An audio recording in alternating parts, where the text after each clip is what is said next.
Ce journal vous est offert par le FPI, Fonds des promotions de l'industrie, votre partenaire privilégié pour la réussite de vos projets.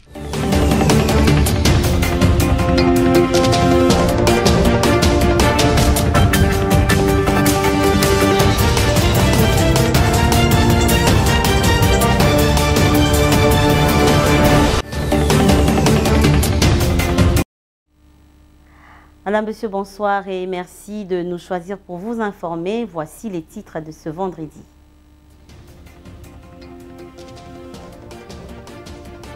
Réunion ce vendredi 3 mars au Sénat, présidée par le premier vice-président du Sénat, Eddy Moundela, en prévision de l'arrivée imminente du président français à Kinshasa.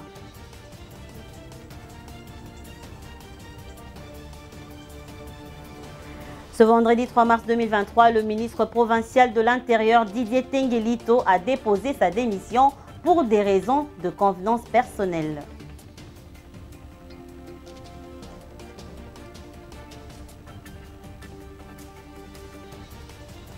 Et enfin, la directrice générale adjointe de Pourel Info Média, Esther Mpezo-Omba, a tenu une conférence de presse pour préparer la soirée de remise des trophées aux 50 femmes qui inspirent, édition 2023 qui aura lieu le 4 mars prochain.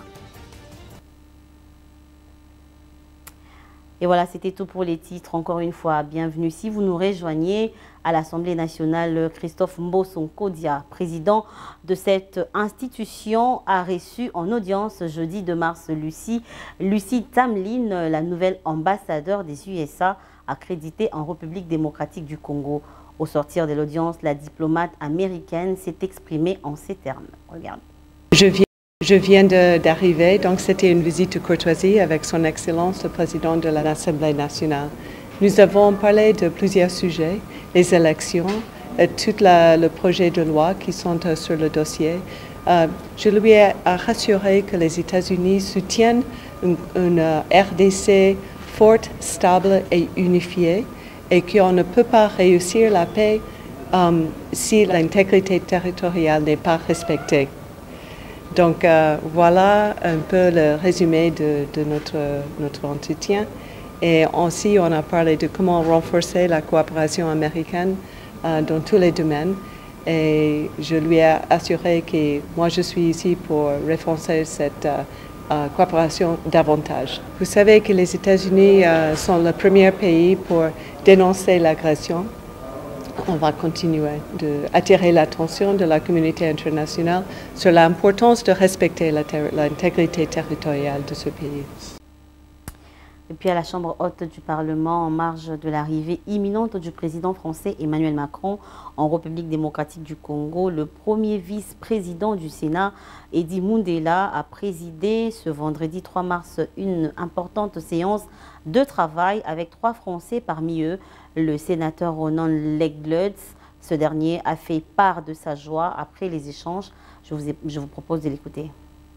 Écoutez, en tant que président du groupe interparlementaire d'amitié France-RDC du Sénat, je suis honoré, ravi, heureux de pouvoir être ici accueilli au Parlement et d'avoir un échange franc, direct avec monsieur le premier vice-président, avec l'ensemble des membres du groupe interparlementaire d'amitié RDC France du Sénat congolais. Nous avons eu une discussion évidemment qui s'inscrit dans le cadre du déplacement du président de la République qui arrive ce soir ici à Kinshasa.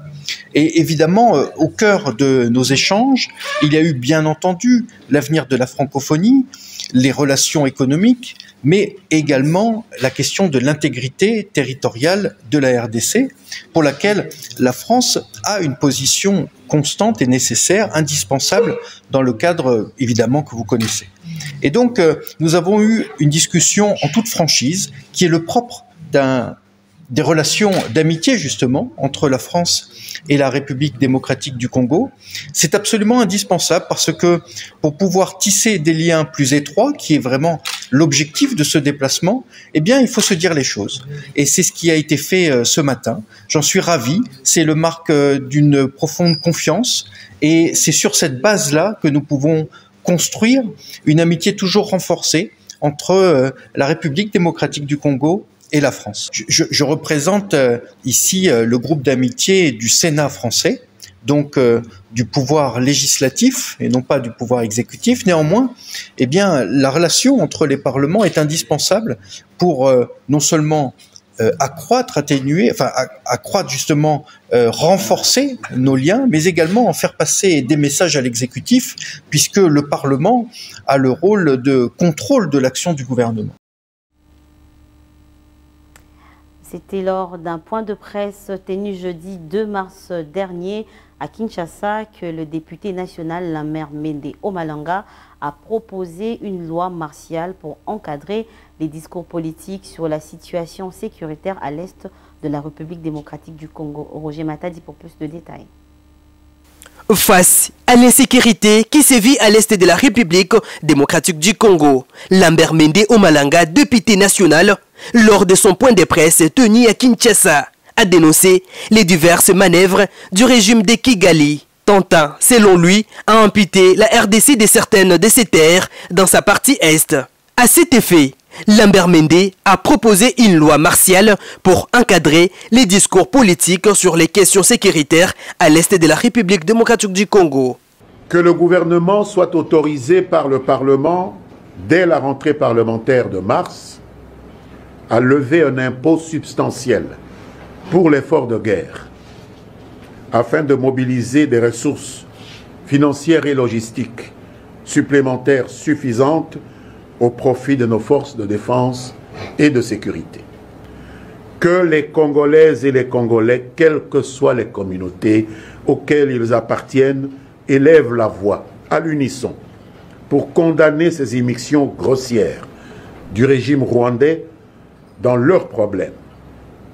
Que nos médias, que vous représentez ici, que nos réseaux sociaux brisent les soubassements identitaires inconsistants du brigandage du régime du président Kagame lorsqu'il endosse de manière abusive le manteau de porte-parole des prétendus rwandophones du Congo pour justifier ses aventures bellicistes dans une approche purement tactique.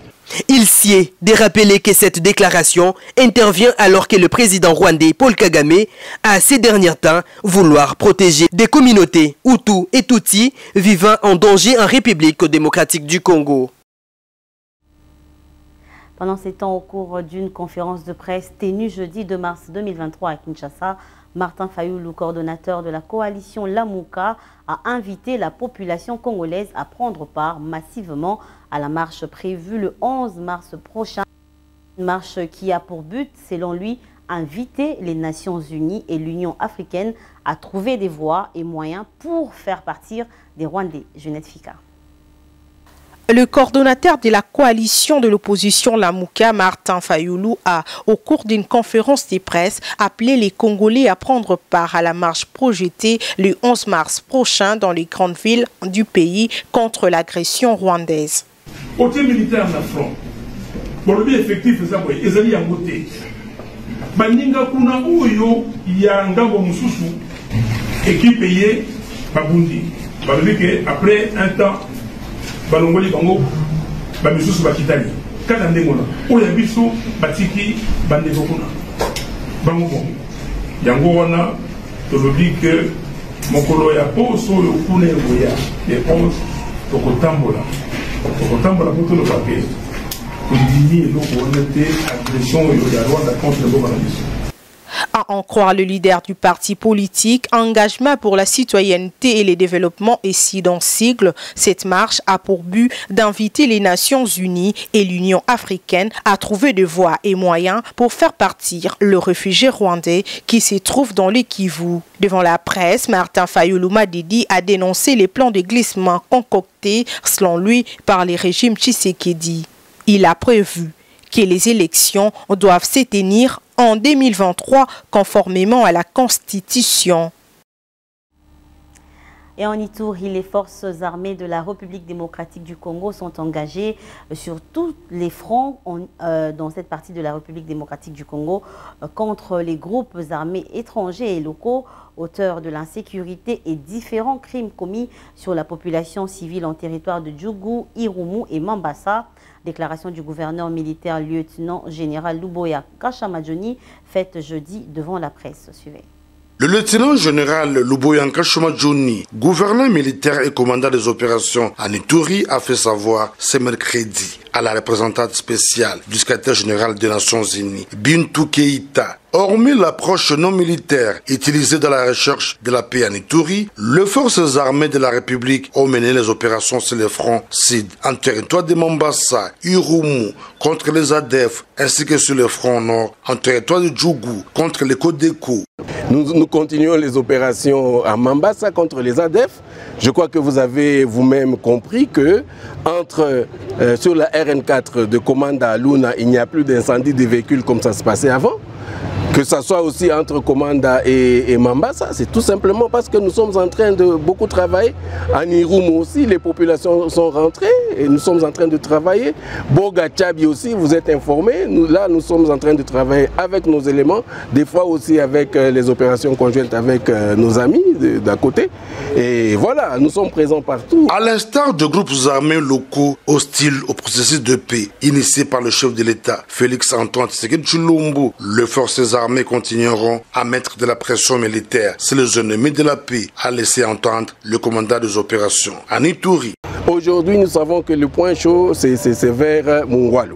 C'est là où il y a plus d'insécurité à cause de ces mines-là. Parce que le grand problème, c'est le contrôle des mines. Et nous avons une compagnie spéciale qui est formée pour ça, que nous allons projeter vers Mungwalu pour qu'effectivement, ils s'occupent de tous ces grands bandits qui sont de ce côté-là. Rappelons que le gouverneur militaire de l'Ituri s'est entretenu avec Bintou Keïta, qui a loué le travail abattu par l'administration militaire dans la recherche de la paix, avec l'appui de la MONUSCO, partenaire privilégié de l'État congolais.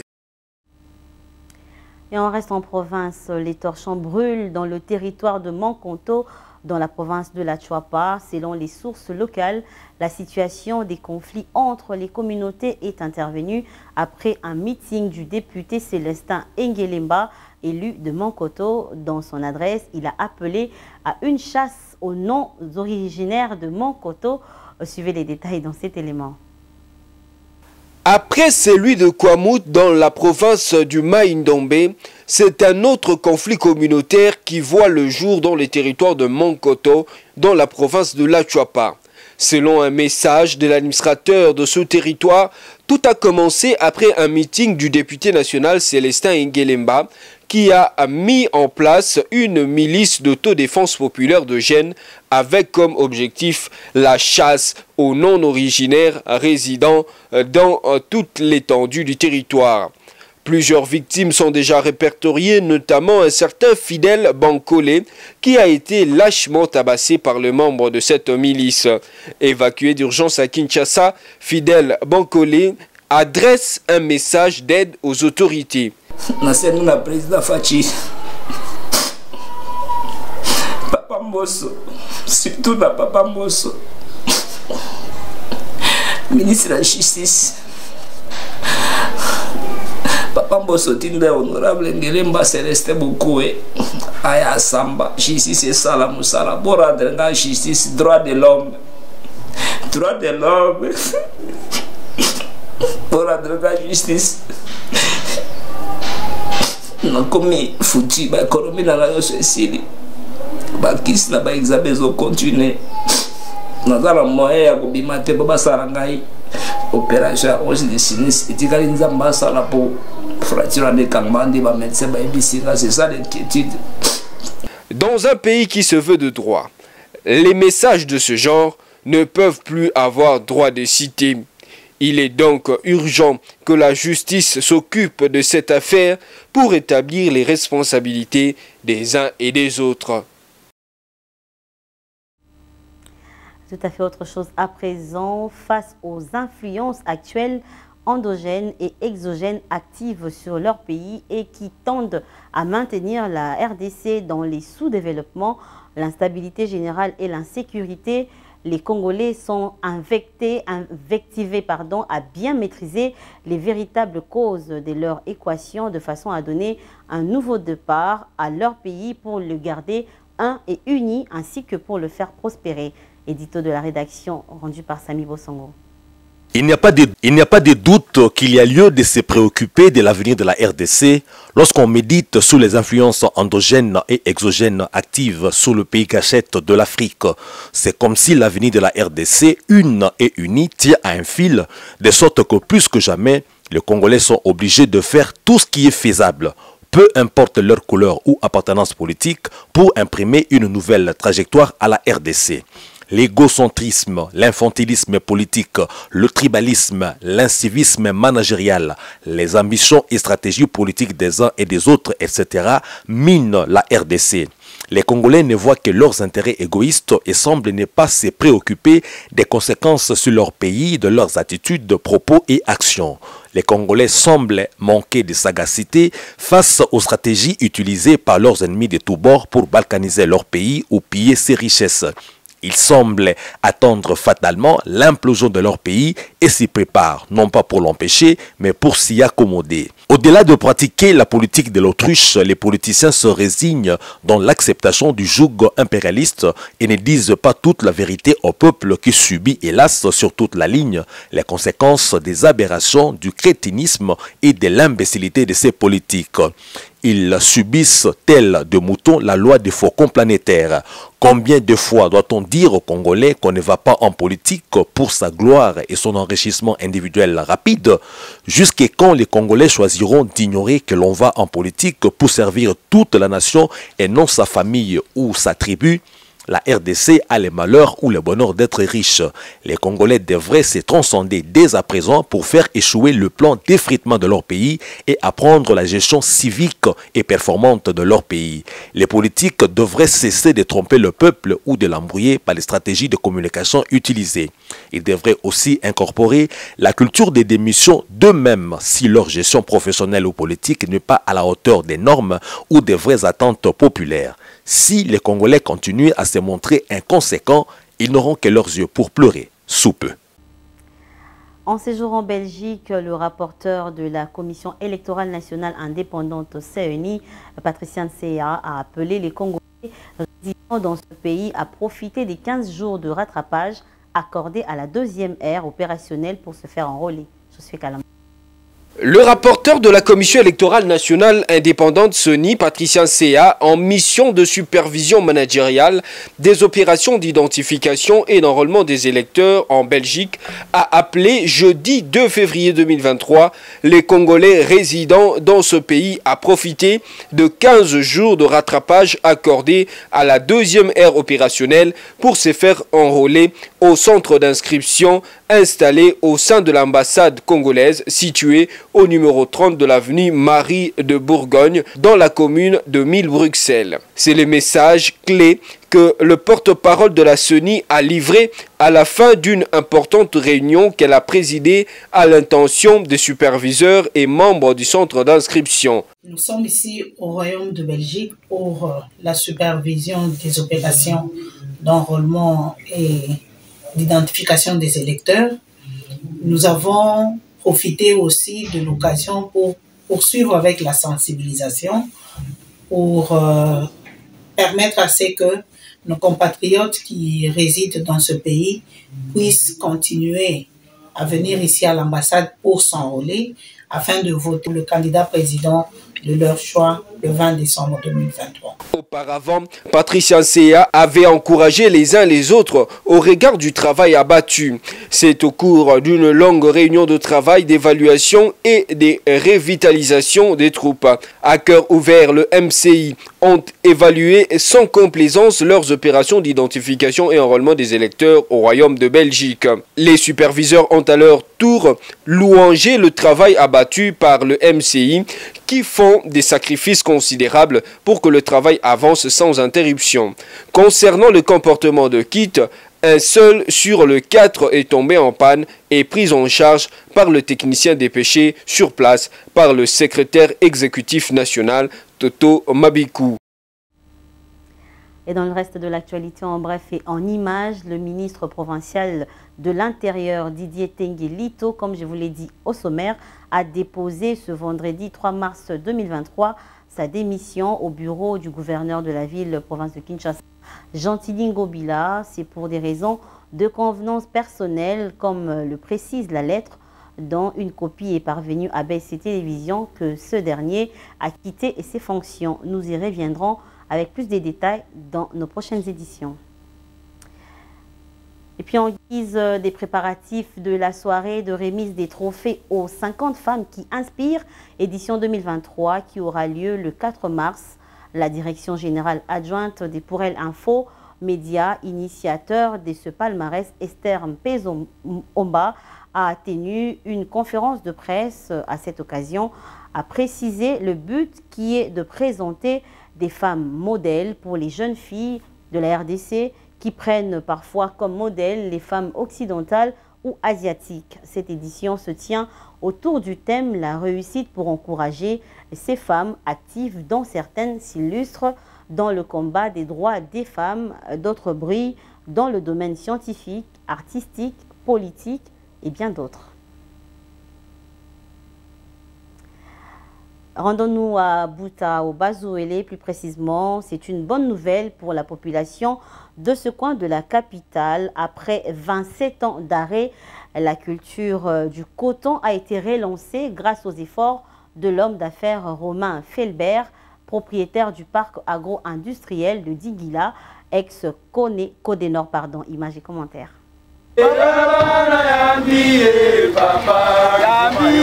L'œuvre est de Romain Felbert, propriétaire du parc agro-industriel de Dingila, ex-Codenor. Après 27 ans d'arrêt, la relance de l'industrie du coton à Buta dans la province du Bazouélé est devenue une réalité. En mission depuis le 15 février 2023 dans cette partie du pays, aux côtés de son épouse Odiane Lokako, l'objectif est d'identifier et bancariser les actions des petits producteurs pour faciliter l'achat de leur production.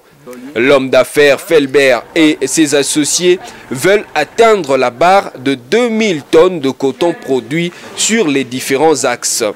Pour cette initiative, plusieurs conséquences vont découler, à savoir la création d'emplois pour les agronomes, mécaniciens, électriciens et même les financiers.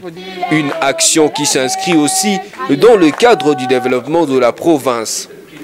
Connaissant l'importance de la route dans le transport de marchandises, Romain Felbert et son épouse sont allés se rendre compte de l'état des artères de cette province. À l'étape du site de Dingila, la délégation a pris langue avec les autorités civiles et traditionnelles des différentes chefferies du Bazouélé. Ce, avant que Madame Lokako sensibilise les femmes. Notez que c'est à partir de Kisangani que l'homme d'affaires a pu rallier Kinshasa après avoir passé plus de 2 semaines dans la province du Bazouélé. Et voilà, ce journal est terminé, mais avant de nous quitter, voici ce qui a été à la une de l'actualité.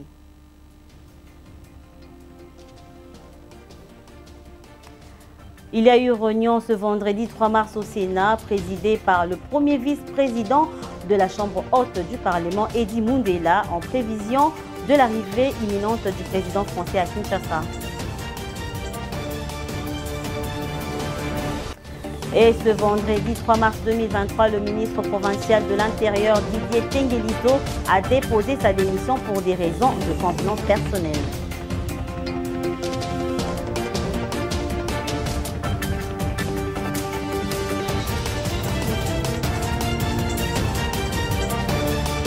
En vue de préparer la soirée de remise des trophées aux 50 femmes qui inspirent, édition 2023, qui aura lieu le 4 mars prochain, la directrice générale de Pourel Info Média, Esther Mpezo, a tenu une conférence de presse jeudi 2 mars à Kinshasa.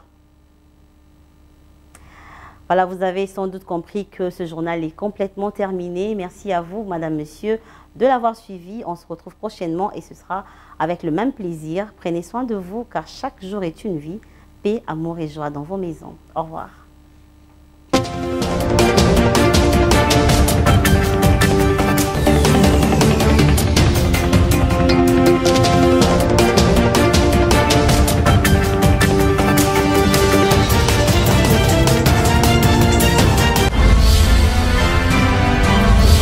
Ce journal vous a été offert par le FPI, Fonds des promotions de l'industrie, votre partenaire privilégié pour la réussite de vos projets.